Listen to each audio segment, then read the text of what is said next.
ሬው ያማረ ዘር እንዲበዛለት አባት ደስ ይለዋል።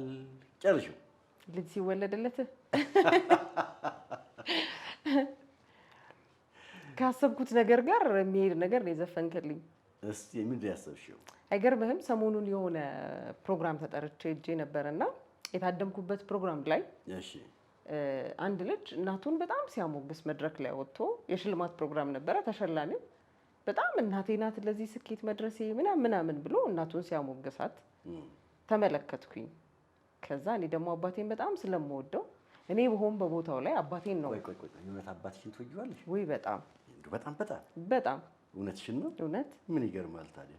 አይ ምልክ አሁን እናትን ብዙ ሰው እናቱን ነው ቅድሚያ የሚሰጠው አይደለም? እሺ እኔ ግን እንጃ ያው ሴትም ስለሆንኩ ይሆናል ብዙ ጊዜ ደግሞ ይባላል አይደል? ሴት ልጅ አባቷን ትወዳለች ይባላል። ያው እኔ በጣም አባቴን የምወድ ሰው ነኝና እናቱን ሲያሞግሳት እኔ ደግሞ በዚህ መድረክ ላይ እኔ ብሆን አባቴን ነበር በዚህ ልክ ማሞግሰው ብዬ አሰብኩኝ። ከዛ ለብዙ ሰዎች ይሄንን ሐሳብ ስነግራቸው አዎ የተለመደው ብዙ ጊዜ በእናት ነው አሉ። ለምንድን ነው ግን እናትን ማወደስ? እናቴ ለኔ እንደዚህ ሆና እናቴ አፈር ፈጭታ ምናምን። አባትም እኮ እንደዛ ነው አይደለ? ድንጋይ ተሸክሞ ምናምን ነው አባት የሚያሳድገው። አባት ድንጋይ ቢሸክም ምን አባቱ ይሸከም? ብርቅ ነው እንዴ እንዳትለኝ። እንጨት ቢፈልጥ ምን አባቱ ይፍለጥ የሚባል ነው የሚመስለው አይደል? እዳዎች ሁሉ አባት ላይ የሚወረወሩ ነው የሚመስሉት። ግን ህፃናቶች ምን ይላሉ መሰለሽ? ከእናትና ከአባትሽ ማን ትወጃለሽ? ሁለቱንም። አንዱን ሁለቱንም። ኧረ አንዱን ሁለቱንም።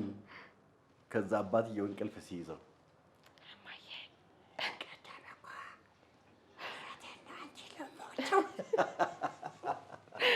እንደዚህ አይነት አጋጣሚዎች በደንብ ይኖራሉ።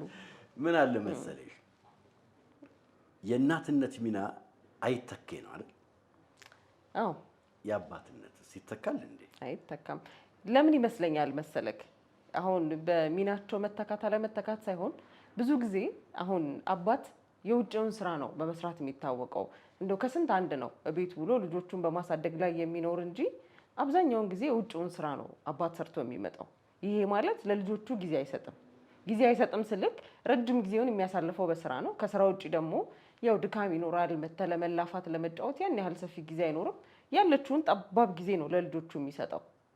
ከዛ ደግሞ አባት ብዙ ጊዜ እንዴት ነው የሆነ ነገር አርግ ምናምን አጥንተሃል ምናምን ነው ሊልክ የሚችለው። አባትነት እንደዛ ነው። ገባ? አይንሽን ያፈጠጥሽው አባትሽ እንደሱ ነው የሚያፈጥብሽ? አይ አይደለም፣ እኔ አባቴ አያፈጥብኝም። ምን አባቴ እንደጠላው ነው? አይ የአባቴ ልጅ ነኝ ስላልሽ ነው። አዎ አባቴን በጣም ነው የምወደው እንዳልኩ። ግን ብዙ ጊዜ አባቶች ግን እንዳታለቅሽ። ኧረ አላለቅስም፣ ችግር የለውም። ምን ቦጣሽ? አይ አላለቅስም። ግን እንዴት መሰለ አባት የሆነ ነገር አሁን እናትህ የሆነ ቦታ መሄድ ፈልገ እማዬ እንደዚህ ቦታ መሄድ ፈልጊ፣ አባትህን አስፈቅደን የለውበትም እሱ እሺ ካለ ነው የምትልክ። አባትስ አይሆንም አትሄድም ምናምን። ይሄ ካለ መውደድ ከምናምን እኮ አይደለም እንደዛ የሚልክ ላንተ ከማሰብ ነው። በሰዓቱ ግን ይሄ ጨካኝ ነው በቃ ውይ ምናምን እማዬ እኮ እሺ ብላ ነበር እሱ ነው እምቢ አለኝ ምናምን ብሎ ነው ብዙ ሰው የሚያስበው። ዋ ለአባት እንዳል ነገር ከዛ አባት ምን ነው ተፈልገት ስትራቴጂ ነው ግልምጫው ራሱ ሲያስቦካ ምናምን ነገር። ከዛ እናቶች ምን ያደርጋሉ መሰለሽ? እንደዚህ አትንቀው ምናምን። እናቶች ምን ያደርጋሉ መሰለሽ? ይኸውልሽ እናትነት አታችመንቱ ገባሽ? ገና መጽሐፍ ቅዱስ ላይ ገና ሳትፈጠር በእናትህ ማህፀን ሳለህ አውቅሃለሁ ይላል። ገባሽ? በእናትህ ማህፀን ሳለህ ሲል አታችመንቱ ይኸውልሽ አባትነት እምነት ነው። እውነት ነው። እናትነት እውነት ነው። አሁን ይሄ እምነትና እውነት የሆነው ነገር አታችመንቱ ከውስጥ ጀምሮ ነው ያለው። አሁን አባት ልጁን ጥሎ ሊሄድ ይችላል። እናት ግን ወዴት ትጥለዋለች? አረ እናት የሚጥሉ በርካቶች አሉ። እንደ አባት አይደለም ነው እንጂ ምልሽ ፋክት ነው። አርግዛው የምትወልደው እሷ ስለሆነች ማለት ነው። ያው የኔ አይደለም ብላ አትክድም ነው። አትክድም። እናትና ልጅ ብዙ ጊዜ ይሄ ንክኪው አካል ከአካል ጋር አሁን ጡት ስታጠባው ትንፋሽ ከትንፋሽ ጋር ጠረኗ ከጠረኑ ጋር የመዋሃድ እና አብሮነቱ ከአባት ጋር ስናነጻጽረው የእናት ይቀድማል። ያ ማለት ግን እናት የተለየ ድርሻ፣ የተለየ ክብር፣ የተለየ ነገር አላት ማለት ግን አይደለም። በእናትነት ድርሻዋ የምትወጣው ነገር አላት ማለት ነው። አባት በራሱ የሚወጣው ነገር እንዳለ ሁሉ እናት ቅርብ ናት ልጇን ለማጉረስ እያንዳንዱን እንቅስቃሴውን የመከታተል ተፈጥሯዊም ስለሆነም ጭምር ማለት ነው። ይሄ ማለት አባቶች አያደርጉም ማለት ግን አይደለም። እናቶች ለልጆቻቸው የመሸነፍ ልጆች ልክ ባይሆኑ እንኳን ያንን ልጄ ከሚከፋው ብለው ያንን ስህተት ደግፈው የመቆም አባት ደግሞ የመቃወም እውነት ነው። አባት ሁልጊዜ ይቃወማል። በነገራችን ላይ ውድ አድማጭ ተመልካቾቻችን እናንተስ ምን ትላላችሁ? የማን ልጆች ናችሁ? የእናት የአባት ወይስ እንደሚድሁት ህፃናቶች አባት እስኪተኛ ድረስ የሁለቱም ሆናችሁ ልክ አባት ሲተኛ ከሚሉት ናቸው? እና እኔ በነገራችን ላይ አባቶች እጅግ በጣም በልጆች ስብራት ከሚደርስባቸው በልጆች ትልቅ ስብራት ይደርስባቸዋል ብዬ ነው የማስበው። ምክንያቱም አባት ልጁ ሳይረዳው ነው የሚኖረው። አባቴ ይቆነጥጠኛል፣ አባቴ ይመታኛል፣ አባቴ ይጠለኛል፣ አባቴ የኔን ፍላጎት አያሟላም፣ አባቴ እንደ እናቴ አይደለም፣ እናቴ ፍላጎቴን ትረዳኛለች፣ እናቴ ሳልተነፍስ ታቀኛለች፣ እናቴ አይኔን አይታ ፍላጎቴን ትረዳዋለች፣ እናቴ ሁሉ ነገሬ ነች። ለአባት ግን እንዲህ የሚመሰከርለት አይደለም። አባት የውሳኔ ሰው ነው። አባት ይጠርባል፣ ይቀርጻል። እናት አትጠርብም፣ አትቀርጽም ማለት አይደለም። ብዙ ጊዜ በኢትዮጵያ ካለው የአባትነት ኮንቴክስት አንጻር የምንመለከተው ከሆነ አባት ይሞርዳል፣ አባት ይቆጣል፣ አባት እያንዳንዱ ነገር የአባት ፍቅር ፊት ለፊት አይታይም። እኔ እንደዛ ነው የምረዳው። የአባት ፍቅር ስልክ ይሄ ለኛ ብሎ የሚያደርገው ነገር እኛ በሰዓቱ ልክ መስሎ አይታየንም። አንድ የሆነ ወዳጅ ያጋራኝን ታሪክ ልንገርክ። ሁልጊዜ አባቴ አምሽቶ ከስራ ይመጣል እና ቤተሰብ ያው ማታ ላይ ተሰብስቦ ራት ይበላል፣ ቡና አለ ምናምን። የሆነ ቀን አባታችን አለ ዛሬ በጣም ስራ ስለደከመኝ በር እየጠበቃችሁ በር እየሰማችሁ ብሎን ተኛለ እና በጣም ከንክኖት ነው የነገረኝ። እስከ ዛሬ ለካ ስራ ደክሞት ይመጣል፣ እኛን ደግሞ ማታ ይጠብቃል አለ። ሙሉ ቀን የቤተሰቡን ኃላፊነት ለመሸከም ሲደክም ሲሰራ ምን ሲል ይውላል። ማታ ደግሞ መጥቶ ልጆቹን ይጠብቃል። ሚስት ልጆች ምናምን አባታችን ባልየው ላይ ሚስትም ባሏ ላይ ልጆችም አባታቸው ላይ ኃላፊነታቸውን ጥለው ይተኛሉ። በቃ ምንም ቢመጣ አባታችን አለ ብለው ማለት ነው። አሁን አንተ ቤት እንዴት ነው በፊት ልጅ ሆነክ አባትክ ምናምን ሲኖር የሚሰማክ ሰላም የለም? አባት አንድ ቀን ስራ ሲያድር ወይ ምናምን ፊልድ ሲወጣ፣ እኔ አሁን አባቴ የፊልድ ሰው ነበረ እና ሲመጣ በቃ የሚሰማኝ ሰላም ልነግርህ አልችልም። በቃ መጣ አባቴ መጣ ምናምን ብዬ ስናገር ለጓደኞቼ ሆድላስ መስለ አባት ጠባቂ ነው ዘበኛ ነው የምትይ ነው። ይኸውልህ በቃ ወይኔ ችግራችን እኮ ይሄ ነው። የአባት ነገር አይታየ። አሁን አንተ አባት ሆነህ እንኳን የአባትን ፍቅር ልትረዳ አልቻልክም። እየጠበካቸው አይደለም? ቤተሰቦችህን ፕሮቴክት እያረክ አይደል? ልጆችህን አትጠብቅም? ከማን ነው የምጠብቃቸው? ከብዙ ነገር ነው። ካላስፈላጊ ነገር አትጠብቅም። አሁን በጣም አስደሰትሽኝ። አባት ጥላ ነው ማለት ነው። ኦፍ ኮርስ። አንተ ግን ምን አልከው? ጥበቃ። አይ አንድ ነገር የት እንደሰማሁት ባላስታውስም ልንገርሽ። አንዲት ጠባብ መንደር ውስጥ አንድ ስጋ ነጋዴ አለ እና ያ ስጋ ነጋዴ ሲሰጥ ለከተማው ሰው አሁን ነገር ሙዳ ስጋው እያደረገ ነው የሚሰጣቸው። ትንሽም ብር ይዘው ሲመጡ በቃ የገንዘቡን ያህል እያደረገ ይሰጣቸዋል። ከዛች መንደሯ ውስጥ አቤት ስጋ የከረ ሰሰት የለ ቁርጥ ነው። እግዚአብሔር ይባርክለት እየቆረጠ እንደው ሙዳ ስጋውን ነው ይሰጡት። ደግሞ አንድ ባለ ሀብት አለ እዛ ጋር። ያ ባለ ሀብት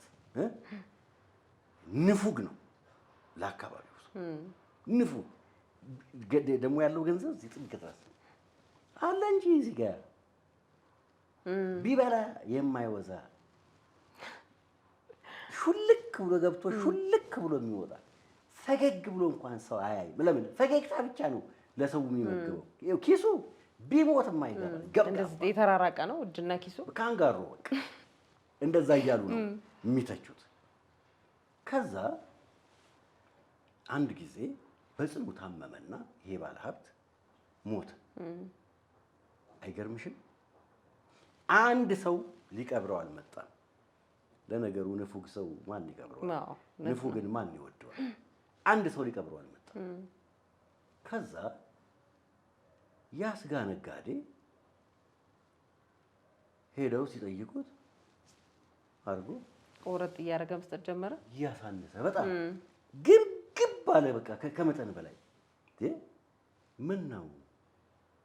በፊት እኮ ስትቆርጥ እንኳን አትሰስትም እያደረክ ነበር የምታበላል። እንደው ከዛው ላይ ጎርጎር እያደረክ በነፃ እኮ ነበር የምታጎርሰን አሉት።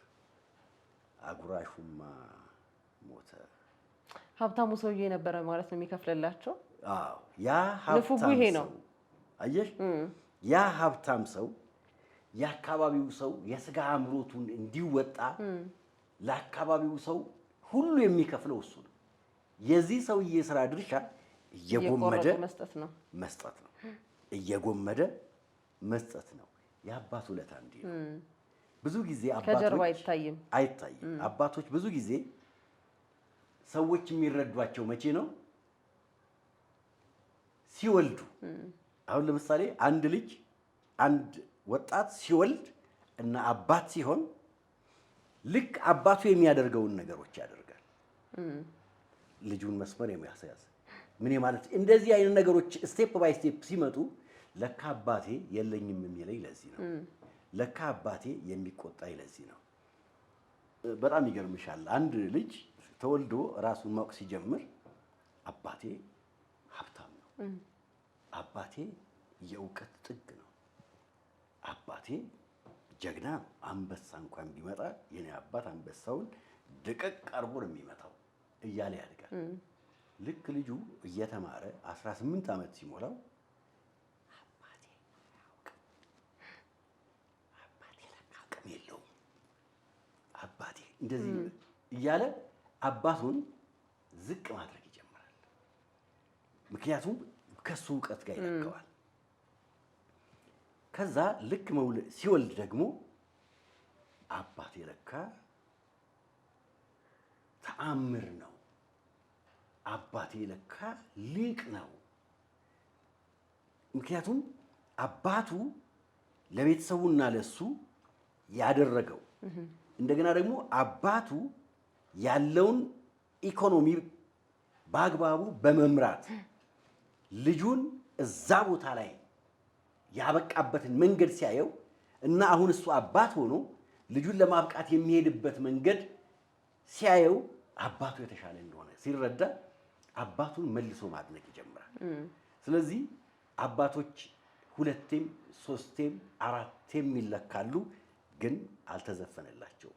በጣም የቆጨህ ነው ይመስለው። ግን ክንክን ብሎ በቃ እርግጥ አድርገህ ነው እየተናገርክ የነበረው። በጣም መጀመሪያ አባት ጥበቃ ነው ምናምን ስትል ነበረ። የኔን አባት ልንገርሽ፣ ጀግና አባት ነው። ገባሽ? እንደዚህ እንጫወት። አባትህ ጀግና ነው ፈሪ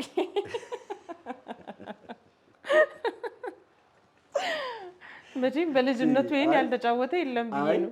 እኔ አንድ የመፋጠጥ ከጀመርኩኝ ሰዓታቶች ስለሚሄዱ ፕሮግራሙ ይበላሻል። ስለዚህ የጀግናውን አባቴ ልንገርሽ። እሺ። አንድ በጣም ካልኩሌቲቭ ነው። 10 ልጆች ነው የወለደው አባቴ። 10ችንንም አስተምሮናል።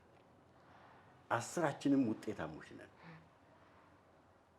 ይሄ እጅግ በጣም ከባድ ነው። የራሱ ቤት አለው። የሚያከራየው ቤቶች ነበሩት። ባለሀብት ነው። ብዙ መሬቶች ገዝቶ ነበር። ምናልባትም ለእያንዳንዶቹ ልጆች ብሎ አስቦ ማለት ነው። ስለዚህ ይሄ ጀግና ነው። ገባሽ? አሁን እኔ ጋር ስትመጪ አንድ ነው ያለኝ፣ እሱም ነብዩ ኢሳያስ ይባላል። የመጽሐፍ ቅዱሱን ያስመሰልከው ነብዩ ኢሳያስ? ለራሴ ነው ስሙን ያወጣው። እንደዛ ነው የሚመስለው። የሚመስለው አይደለም፣ ለራሴ ነው ያወጣሁት ነው እንጂ ምን ይመስላል? እኔ ማስቤልህ እኮ ነው እንዳይሉክ፣ ተመልካቾች እንዳይሉክ ነበረ ይመስላል ብዬ። እኔ እንዲያውም እኮ ሲጠሩኝ ነብዩ ኢሳያስ እንዲሉኝ ነው የምትፈልገው። ዋናው እያለ ነብዩ ኢሳያስ እያለ ኢሳያስ ግዛው ለምንድን ነው ነብዩ ኢሳያስ የሚባለው? ምንም ቢሆን ግን አንተን ነብዩ ኢሳያስ ብለህ አንጠራህም። ነብዩ ኢሳያስ ራሱ ነብዩ ኢሳያስ አለ። አንተ ኢሳያስ ግዛው ነው። አንቺ ስላልሽ ሳይሆን ሰዎች ሞትን በመውለድ አሸነፍ ነው ይላሉ። ስለዚህ ያኛው ነው አንተ አሸናፊው እኔ ነኝ።